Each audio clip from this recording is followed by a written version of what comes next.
I should take a moment to congratulate you, because in the past year, you have published a book, which is out there in the world now, which is called Waking Up. And it's a fascinating read. I'm looking over at it on the sofa beside us, because it is, a year that I was able to witness as well, almost pretty much all of it, except for probably the ending part, which I haven't gotten to yet. But to put that out into the world and to share how your experience has been and your growth, and to put that in front of people and say, this may be of some service to you, right? Without telling them how to do it is, or how it is. Yeah. It's just, this is what I went through. It's really inspiring to read that as well. Wow. So congratulations. Thank you very much. Yes. Thank you. Yes. I have discovered that I don't have a lot of patience with, I have a lot of compassion. I don't have a lot of patience with books or folks who want to tell me how to do it. Yeah. And so what I much prefer, and the feeling that I'm getting from others is, if I share my experience, it really sparks something for somebody else. And that, I feel like that is where we can reflect for ourselves. We can I think you've said this before about the boat. It isn't that everybody's going to want to go out and do a boat race. It's what are they going to want to do for themselves in their own lives. And there's a moment in the book where I share a messaging that we had done where I was contemplating taking my life, and you were curious about some of the things that had been said that day in a call. And you said, I'm curious, is the England trip still a go? So I was planning to solo hike across England. And I said, it's a go unless I'm dead. I've never wanted anything more for myself. And just thinking about relationships, right? And the capacity for the people who love us and who we love to be able to, I'm getting emotional, to be able to, and you've been such a good example of this, that both of you have, Monique, and you, to give somebody that permission to really be themselves and not know what the future is going to hold, but to know that we're here in this moment, right? That has been such a gift. Yeah. So I'm not sure if it's in the book because I haven't gotten to it yet, but there was a moment in your journey of tension about whether you had the support of your family or not to do this big thing you wanted to do, right? And there was a question that we came up with around what they needed to be able to support you. Yeah. Yeah. That I've always thought, coaching is a funny thing because I don't know where that question came from in me. Yeah. But as soon as I shared it with you, I realized what a powerful question it would be for anybody, right? That we make so many assumptions about what other people's ability to support us or be there for us or allow us to grow or whatever, what's going on there, but we never actually ask them. Right. And it's such a beautiful question of respect to the other person to say, what do you need to be able to support me to go do what I need right now? Yeah.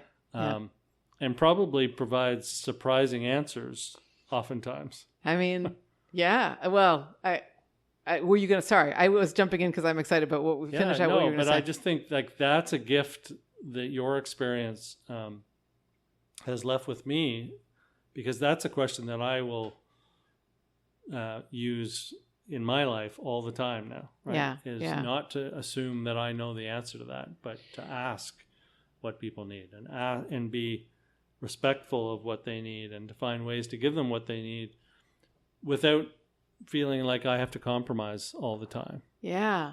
And the feeling of asking that, it was scary. It was scary to ask the question, what do you need to support me in doing, what I'm inspired to do? Because it felt so selfish. But I've learned to see, and the way that it's been responded to, I've actually, a version of that was really helpful too, as the only female in a household of of less emotionally expressive of men, maybe is a way to say it, was what do you need to support me in fully expressing my emotions? And the answers I got were amazing. And I think the reason that I feel like it works is because when I'm asking that question, I know I'm okay inside, and I know that whatever comes back to me, I'm going to be able to at least understand the needs and do what I can from a place of calm inside to help someone get what they need. It's a really powerful question. Yeah. I'm glad it was of value, and I'm glad it showed up somehow into our our lives, because I think it's one, with sort of the context of what this conversation's about pursuing big dreams and goals. I think for a lot of people, it's where they get stuck is, do they have that support of the people around them? And if not, how much of the, the reason that they don't have support are they making up as a story in their own mind versus just asking the question?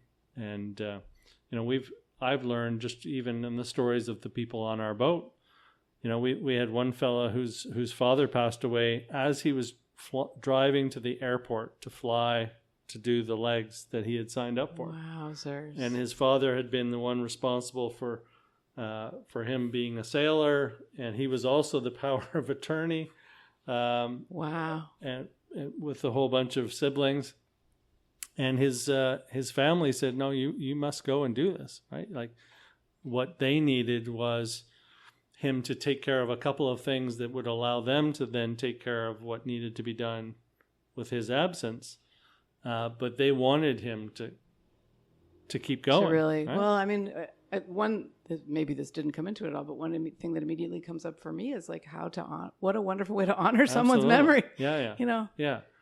And I'm sure there's all kinds of layers in terms of that, but I thought that was a beautiful example of what they needed to be able to support him continuing his dream. Yeah. Was just a couple of technical, legal things needed to get done before he got on the plane to then allow everybody else to do what they needed to do. So it's a question that for anybody listening, like, if there are things that you feel stuck on because of the people around you, what they may or how they may react, whether they would be supportive, it's a question that is very, very respectful and powerful, because it respects that they do have needs that have to be met.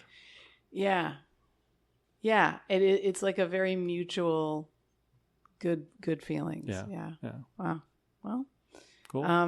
Amazing. Yeah. I love that this is where the conversation went today. So thank you very much. You're welcome. Thank you. For anyone listening, this book is about the year-ish that I was Coach Andrew's client. And it's a fun read if you would like to get a sense of Andrew as a coach. It's a fun read to read back what a year what a year together was like for you, because it's rare that you actually get somebody reflect back, a year together, what you took away and the bits that made a difference. It's been a very cool gift to be able to read that. So thank you. Mm-hmm. Yeah. Thank you. You're welcome.